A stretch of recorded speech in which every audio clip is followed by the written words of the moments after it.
velkomin. Takk fyrir Kristján. Brunavarnir í landbúnaði eða til sveita eru stórt málefni sem mér finnst mjög áhugavert að ræðum og við getum eflaust haft miklu stærri og lengri ráðstefnu og tekið málin svolítið dýpra. Kannski gerum við það bara einhvern tíma seinna. En það allavega von mín að með því að vekja máls á þessu hér í dag, þá getum við aðeins opna umræðinu og vonandi stuðla í framhaldinu að betra öryggi bæði fyrir menn og dýr. Við sem erum hérna, við vitum að það ýmsu ábótavant í eldvörnum, bæði í sveitum landsins og jafnvel og eins líka kannski eins og í hesthúsabyggðum. Og ég held að við séum að stödd hérna þegar við höfum áhuga á því bæði að vita hvað staðan er í raun og veru og ekki síst að finna út hvernig við getum tekið þátt í að bæta aðstæðurnar. Og það er fræðsla og umræða oft stærsti hlutinn, því að fólk vill hafa þetta í lagi, vill hafa að gera rétt en kannski gerir sér jafnvel ekki grein fyrir því að það sé búið að hefta útgönguleiðir fyrir bæði menn og dýr og svo framvegis eða nota óheppilega einangrun og annað efnisval í að bæta húsakostið. Við erum svo heppin að vera með 6 fyrirlesarar hér í dag sem koma allir með mismunandi þekkingu, bæði á brunavörnum, slökkvistörfum, brunahönnun og dýravelferð. Og síðast en ekki síst, þá fáum við að heyra hlið bónda sem var fyrir þeirri hræðilegu reynslu að missa allt sitt í eldi, húsakost og skepnur. Við fáum að heyra frá reyndum mönnum sem hafa farið milli bæja og tekið út aðstæður, leiðbeint bændum í brunamálum. Og við heyrum frá brunahönnuði sem hefur hannað byggingar fyrir dýr samkvæmt nýjustu reglugerðum í dag og heyrum frá dýralækni sem fræðir okkur velferð dýranna, meðal annars ef til eldsvoða kemur. Þannig að sjá þetta við reynum að nálgast þetta frá eins mörgum sjónarhornum og við getum. Svo höfum við fengið hérna til okkar norskan slökkviliðsmann, velkomin, sem ætlar að segja okkur frá eigin reynslu í þessu vernum, meðal annars frá stórbruna á orðunum Stein, þar sem á tímabil leit út fyrir alltaf 250 nautgripir myndu brenna inni. Hann ætlar að halda sinn fyrirlestur á ensku, hann var eitthvað svolítið stressaður yfir því, svo ég sagði honum að ef hann væri í vandræðum þá til að bara svissa yfir á norskuna, það verður meiri partur sem myndi skilja svona góðan parta því að það var. Ég vona að njóti dagskránar og taki þátt í umræðinni í lokin. En fyrstan þegar ég kynna á mælendaskrá Snorra Baldursson. Snorri byrjaði slökkviliðinu í Hveragerði 1970, var fljótlega varaslökkvistjóri og tók við slökkvistjórastöðinni 1988 og sinnti því starfi í 22 ár. Jafnhliða því var hann varaslökkvistjóri brunavarna Árnessýslu til ársins 2006 og síðan sviðsstjóri eldvarnaeftirlits Árnessýslu til 2015. Snorri hefur því yfir 40 ára reynslu bæði sem slökkviliðsmaður og í eldvarnaeftirliti í einu stærsta landbúnaði hér í landsins. Gjörðu svo vel, Snorri.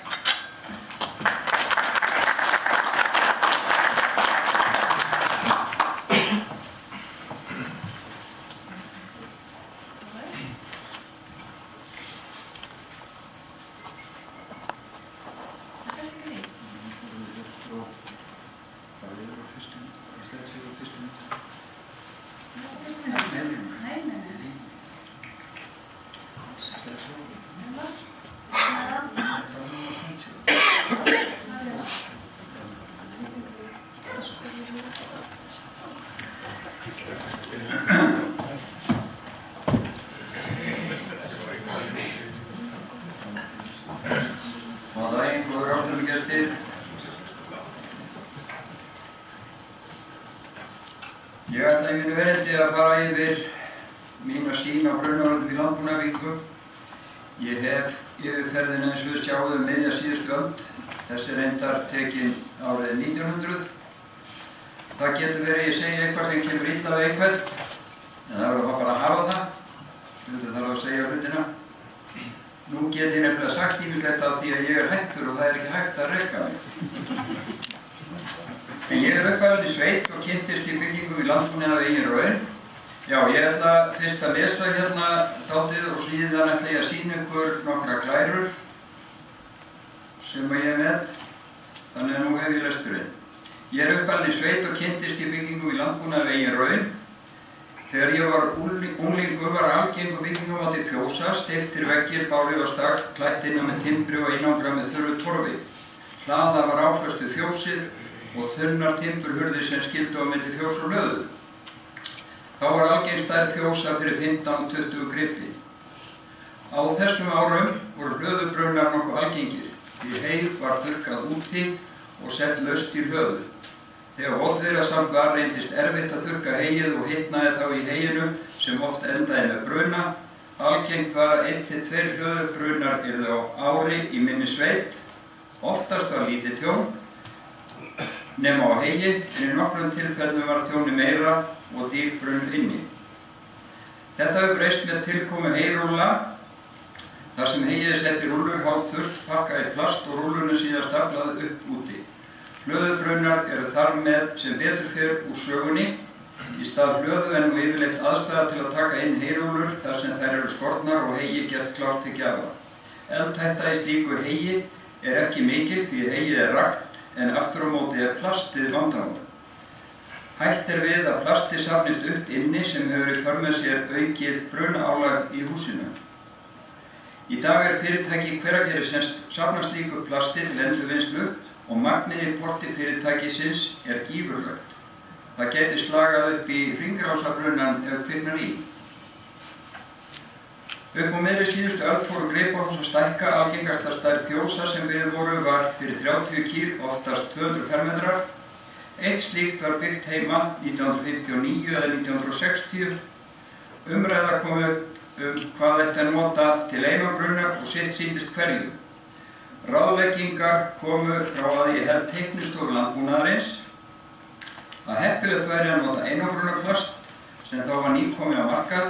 Kostir þess að nota plasti væri ótvíræðir, það væri bæði klæðning og einangrun neðan í þakið. Þetta var niðurstaðan, óværi plast í veggi og loft. Margir telja að meirihluti eldri gripahúsa í sveitum landsins séu einmitt byggð á þennan máta. Margoft hefur komið fram í fréttum og í hita leiksins eftir að hús brenna að alltaf hafi verið bannað að nota óværi plast. Við skulum nú aðeins skoða málið. Í byggingarsamþykkt fyrir skipulagsskylda staði utan Reykjavíkur frá 1. mars 1947 er ekki talað brennanlega einangrun. Elstu reglur sem ég hef fundið notkun brennanlegar einangrunnar er í byggingarsamþykkt fyrir skipulagsskylda staði frá árinu 1967. En þar stendur í grein 10.4: eldnæma einangrun má ekki nota óvarðan neðan í loft eða á veggfleti sem er stærri en 35 fermetrar og svo framvegis. Í reglugerð 269/1978 brunavarnir og brunamál segir 7.3.1: brennanlegar einangrun, til dæmis brauðplast, skal eldverja með klæðningu í flokki 1 eða 2 og svo framvegis. Grein 7.3.3 segir bannað er að nota brauðplast eða önnur plastefni með svipaða brunatekníska eiginleika sem loft eða veggklæðningu nema hún sé eldvarin eins og segir í 7.3.1. Sams konar klásúla er í byggingarreglugerð frá 1979. Svipuð klásúla er í brunavarnir í byggingum frá desember 1992 og byggingarreglugerð frá sama tíma. Það er ekki fyrr en eftir 1992 sem kemur bann við frauðplasti í þögn. Með öðrum orðum var leyfilegt að nota einangrunarplast óvarið til ársins 1967, allavega var það ekki bannað. Og nokkur ár eftir það var leyfilegt að nota plasteinangrun ef klætt var yfir með klæðningu í flokki 1 eða 2. Á seinni árum hefur orðið breyting á byggingarefnum byggingarefni í landbúnaðarbyggingum. Samlokueiningar hafa verið nær allsráðandi byggingarefni í landbúnaðarbyggingum og burðarvirki, stálgrind eða límtré. Byggingarreglugerð er kveðið á að byggingarefni sé vottað. Erfitt reynist ofta á upplýsingar vottun sem er á tegund af samlokueiningum með brennanlegri einangrun. Við erum sem sagt að færa okkur frá hvíta einangrunarplastinu yfir í eitthvað sem við vitum ekki hvernig haga sér í bruna eða hvaða hættur fylgja, því að það vantar oft vottun. Þetta segi ég vegna þess að ekki er gengið eftir vottunum eins og vera ber þegar byggingar eru samþykktar. Í gildi eru ágætis lög og reglur til að fara eftir varðandi brunavarnir í landbúnaðarbyggingum. Fyrsta regla í lögum er að vernda líf. Þarf nokkuð meira. Við höfum í reglugerð ákvæði byggingarefni, almenn ákvæði rýmingarleiðir, almenn ákvæði neyðarlýsingu, leiðbeiningablað frá Mannvirkjastofnun landbúnaðarbyggingar. Ég er reyndar þeirrar skoðunar að ganga hefði átt lengra þegar leiðbeiningablaðið var samið. Það er oft sagt æskilegt eða gott væri. Þegar rætt landbúnaðarbyggingar kemur fyrst upp í hugann hjá flestum fjós og hlaða, fjárhús og hlaða. Nú eru ekki lengur hlöður byggðar við þessi hús og þar sem hlöður voru hefur notkun þeirra verið breytt. Fleiri tegundir byggingar teljast til landbúnaðarbygginga eins og hesthús, veiðhallir, svínahús, loðdýrahús og hænsnahús. Í hesthúsum eru stundum hestar sem eru metnir á hærra verð en byggingin sjálf. Ætti ekki taka tillit til þess í brunavörnum. Í svínahúsum getur verið fjöldi dýra og gallinn við þau er að nánast útilokað fyrir leikmann að ná þeim út ef eldur kemur upp. Ætti þá ekki taka tillit til þess í brunavörnum. Loðdýrahús. Eitt af mínu síðustu verkum í starfi við eldvarnaeftirlit var að kljást við hönnun á einu slíku húsi. Húsið er tæpir 2000 fermetrar og í húsinu geta verið 4000 dýr plús. Fyrsta boð slökkviliðsmanns er að bjarga lífi. Samkvæmt öðrum lögum er bannað að hleypa þessum dýrum út. Ætti ekki taka tillit til þess í brunavörnum. Í hænsnahúsi geta verið nokkur þúsund dýr. Allir gera sér grein fyrir að vonlaust er að bjarga þúsundum hænsfugla úr brennandi húsi. Ætti þá ekki taka tillit til þess í brunavörnum. Mat manna á dýrum er misjafnt eftir dýrategundum. Lægst er sennilega metin loðdýr og hænsni. Tilfinninga og efnahagslegt tjón bóndans er þó alltaf svipað. Dýrin eru bæði vinir og lifibrauð bóndans. Mislangan tíma tekur að koma upp nýjum stofni eftir því hvaða dýrategund er. Eitt er sameiginlegt, engar tekjur meðan byggt upp aftur. Nú, hvernig má bæta? Þegar kemur að endurskoða reglugerða brunavarnir ætti að skoða hvað veldur íkveikju viðkomandi málaflokki. Þá var spurningin, er það gert? Ég gerði svona smá óvísindalega könnun. Mitt minni og lestur frétta segir að algengasta orsök bruna í landbúnaðarbyggingum sé út frá rafmagni. Hefur þá ekki verið tekið á því við endurskoðun reglugerðar og við gerð leiðbeiningablaðs? Svarið við því er að mínum að viti nei. Mér er minnisstætt frá árinu kringum 1980 var rafmagnslegt eftirliti mjög virkt. Við verklok á hverju verkþætti var tilkynnt til rafmagnseftirlitsins og undantekningarlaust kom eftirlitsmaður og tók verkið út. Ég man eftir andvökunóttum á magaverkjum fyrir slíkar úttektir því að það var ekkert grín ef eitthvað var rangt gert. Eftirlitið hafði talsverð völd. Á þessum árum sá rafvirkjameistarinn bygginguna áfram þó svo að byggingin væri tekin í notkun. Lítið var að skipt væri meistara. Í dag er ábyrgð meistarans bundin við viðkomandi verkþátt og algengt að fá annan í næsta verkþátt.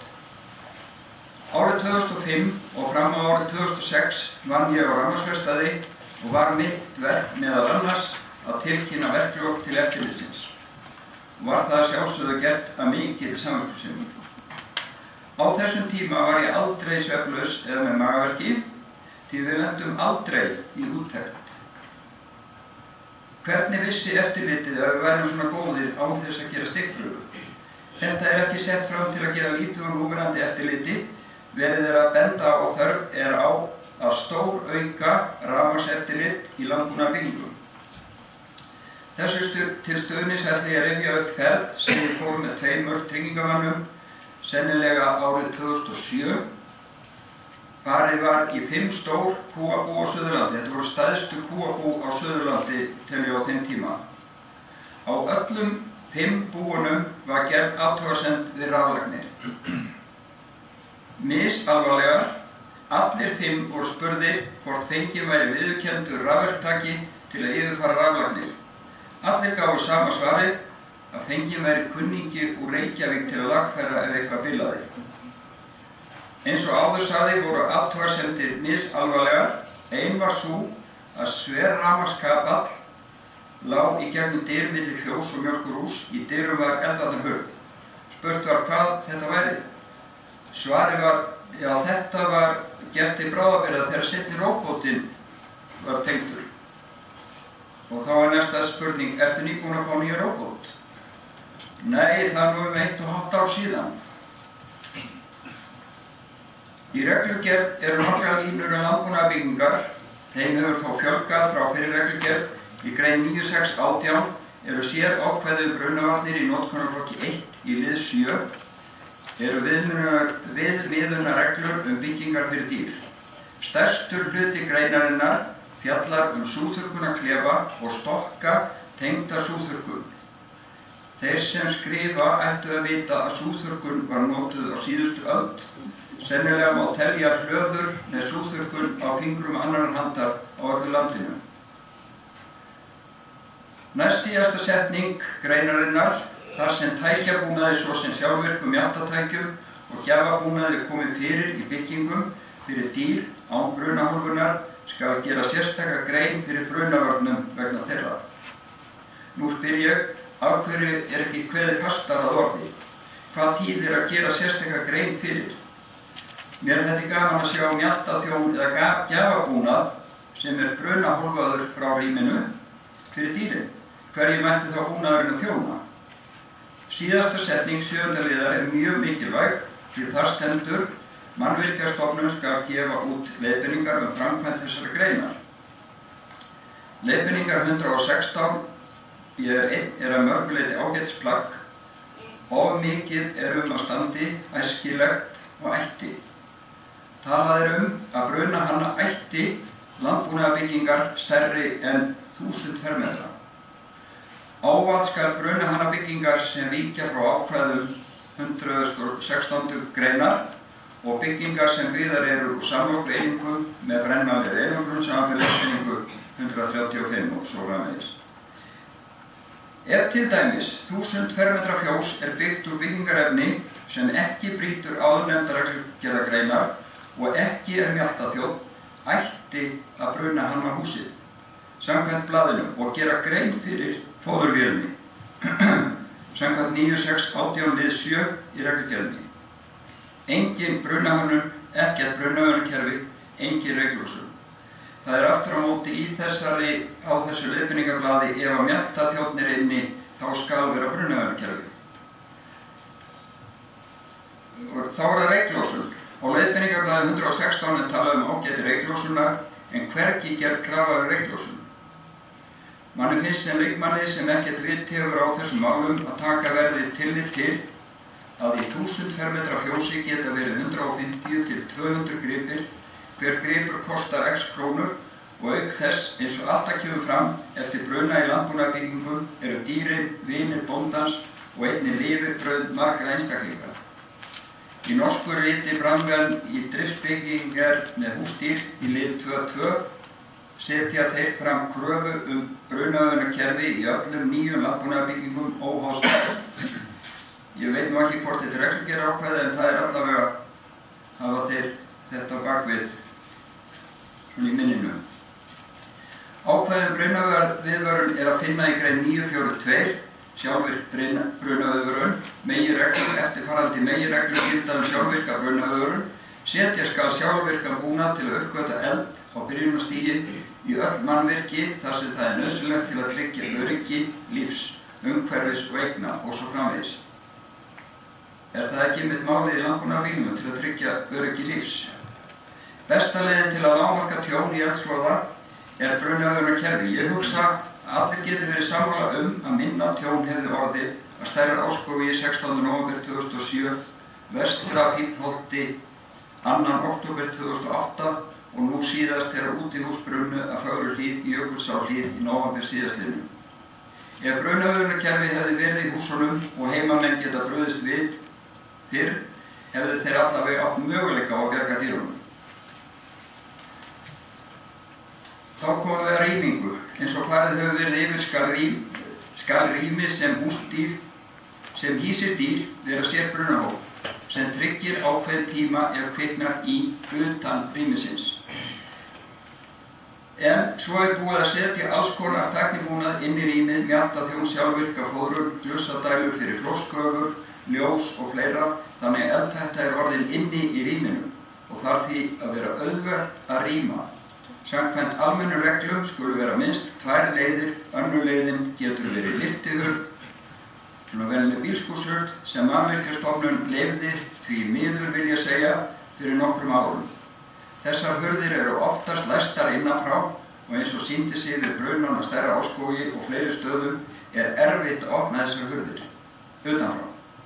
Ef hins vegar verið gert að skyldu að hafa einnig venjulega gönguhurð geta öll slökkvilið brotið slíka hurð upp á svipstundu.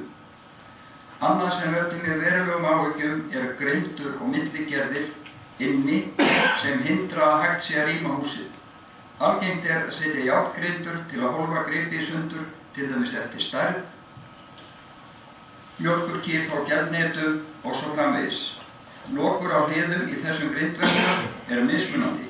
Venjulega lokur sem auðvelt opna duga ekki því að kýr eru mjög forvitnar og nudda sér upp við og sleikja læsingarnar og opna auðveldlega.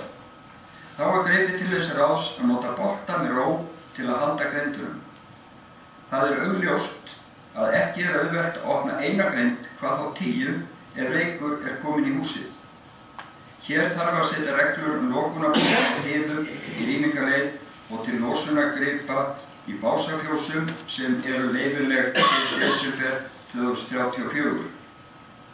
Reglugerð velferð nautgripa 1065 frá 2014 segir í 16. grein 3. málsgrein rýmingarleiðir gripa skulu alltaf vera greiðfærar og fljótlegt að opna dyr innan og utanfrá.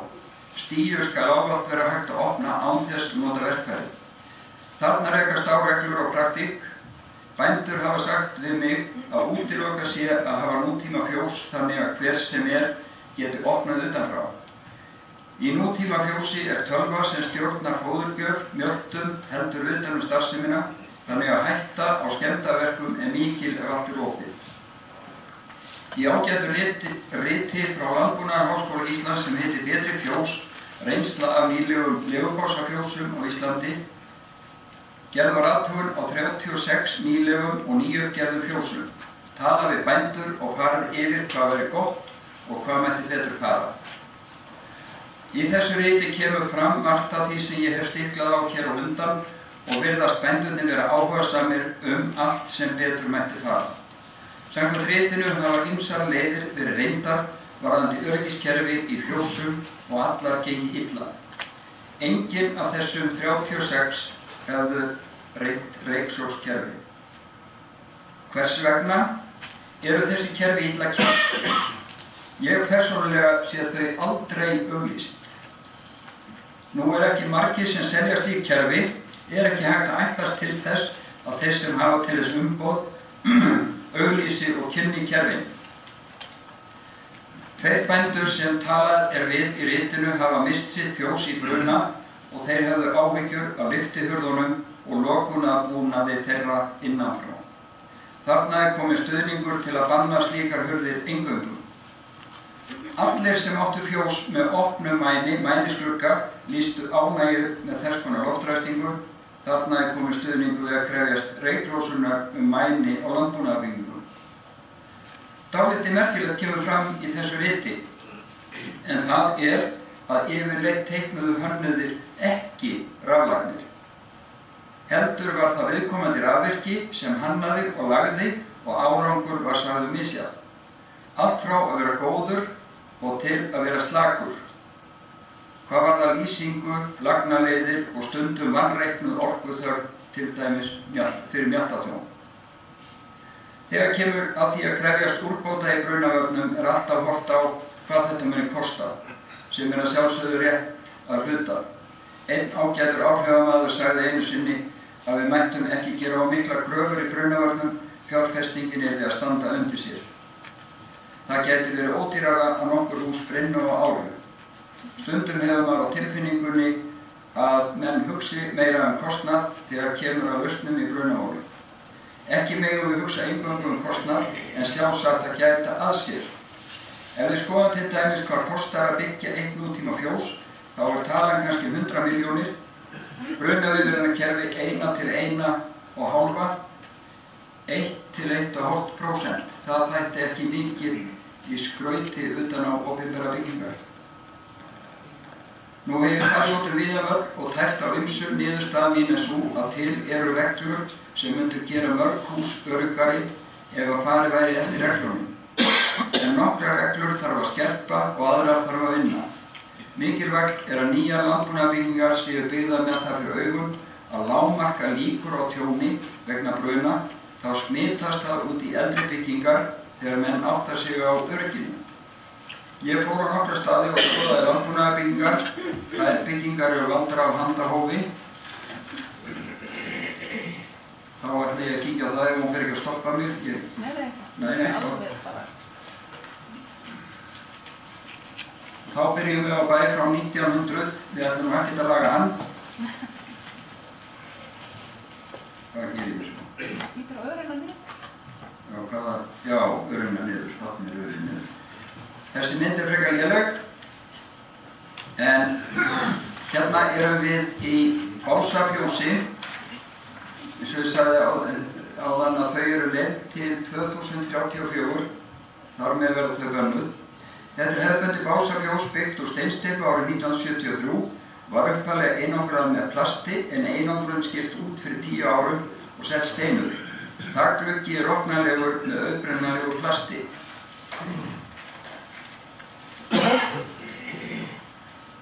Hérna, þetta á sama bæ, þetta til hliðar.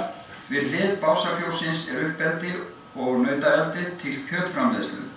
Fjósið hólfað niður eftir aldri og kyni greipa. Opna þarf hverja grind handvirk, það sjást mjög illa á þessari mynd, það kemur betur í ljós í öðru fjósi seinna hvað ég að tala sem getur reynst erfitt ef reykur kominn í húsið. Það engin brunavöðurinn, engin slökkvibúnaður, ekkert slökkvivatn nærri. Hérna erum við í gangi á milli þessara fjósa sem ég var að sýna ykkur. Milli byggingu milli Básafjóssins og uppeldisfjóssins, þar sem fóður tekið inn.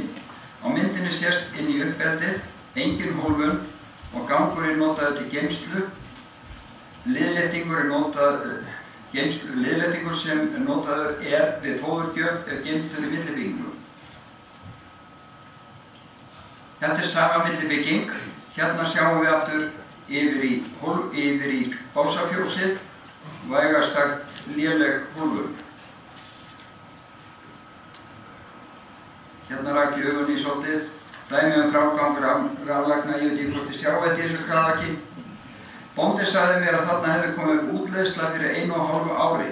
Hann kallaði til rafvirkja sem hann í viðskiptum við. Rafvirkinn kom og sagði að þetta þyrfti að laga, en síðan ekki söguna meir.